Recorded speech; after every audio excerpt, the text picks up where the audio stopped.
Over the past 20 years, New Zealand has been transformed into a far more complex and culturally rich society.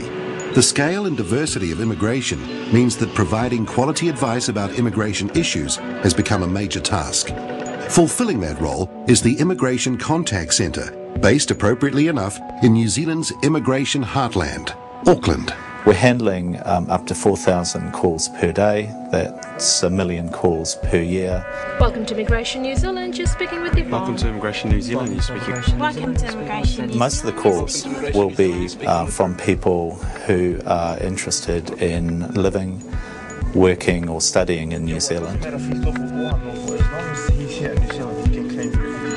The information that customers receive from the Immigration Contact Centre is vitally important, because ultimately that advice that they get over the phone first time determines whether or not one, New Zealand will be their permanent settlement base, or two, whether or not they will actually be allowed entry into New Zealand.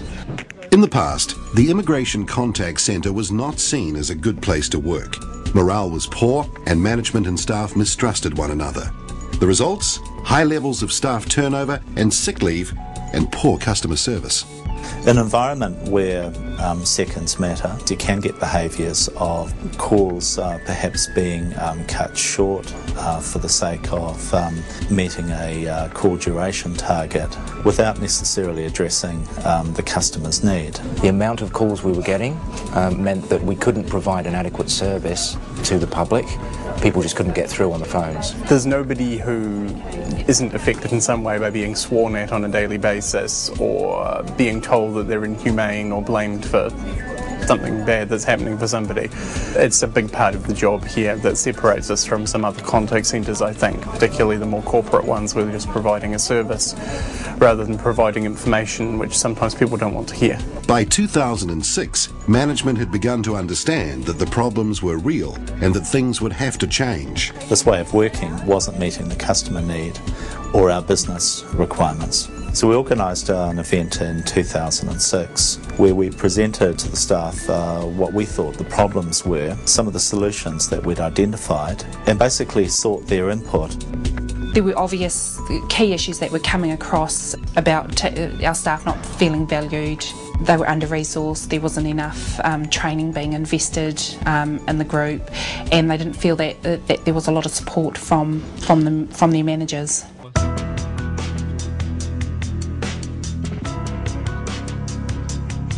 The plan that emerged was called Partnership for Quality, an initiative that involved management, staff and the Public Service Union, the PSA. PFQ was about developing management capability and trust between managers and staff, providing clearer career pathways and recognition to staff, and empowering staff by providing them with appropriate training and support. So part of the PFQ project was bringing in an outside consultant to help revamp our induction training. The training program was very structured and oriented entirely to getting the new recruits to know the policy content and pass a warrant test within 3 weeks. The warrant exam covers all immigration policy, and particularly for the contact centre, they have to learn a lot of information because obviously the calls we get here can be on any policy. The pressure was immense, so much so that a number of the people who came on the training program would leave well before the training was even complete. So what we did was we explained to staff that there was a need for them to become warranted, but the warrant examination could be conducted a number of months after they start with us when they feel comfortable with that process. Staff have been able to get out on the floor, put those skills they've learnt during the training into place and have a real good base before actually sitting the test, and the scores have dramatically risen. Some staff are scoring 98 and 99, which previously was unheard of. The changes I made to the program involved changing it so that the tasks and activities they did on the training matched as close as possible what they were going to be doing on the job.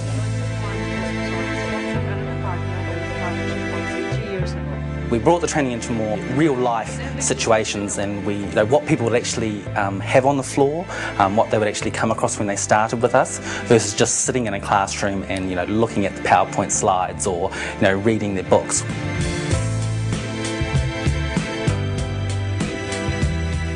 The Partnership for Quality was not just about helping staff do their jobs better. Even more important was helping managers become better at what they do. There was a 3-day development training program that looked solely at the immigration managers around their coaching and their leadership skills, and getting an understanding of what a team culture actually meant. From the implementation of the PFQ program, we've noticed a marked difference in how the managers within the contact centre behave and perform, both as a group of managers and with their individual teams. Managers have become open to new ideas, and they've also become more confident about putting those ideas out for consultation with staff, for consultation with the delegates and PSA officials. The managers are better for it, and the staff are better for those better managers.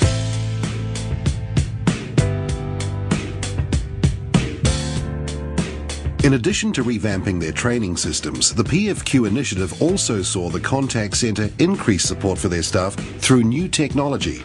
The key initiative that we're using with the contact centre at the moment is something called CMS, which is the customer management system, and basically the staff there have to deal with everything across the whole range of immigration policy and procedure, and they previously were working with a huge number of different applications.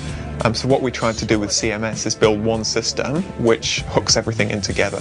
It allowed us to capture a lot more information about the customer interaction, but it also supports our staff with ready access to a lot of the information that they need.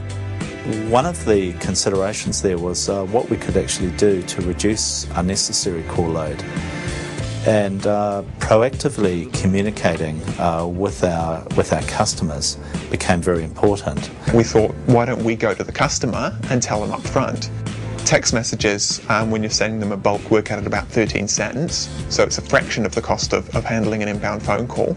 And we actually go out proactively to our customers and provide them the information. There are on record about 4,000 compliments from customers thanking us for that information. We're certainly very proud of that piece of work. It is quite innovative, and the extent of that innovation was recognised in the 2007 TUAN's Innovation Awards, with proactive communication taking out the government sector category.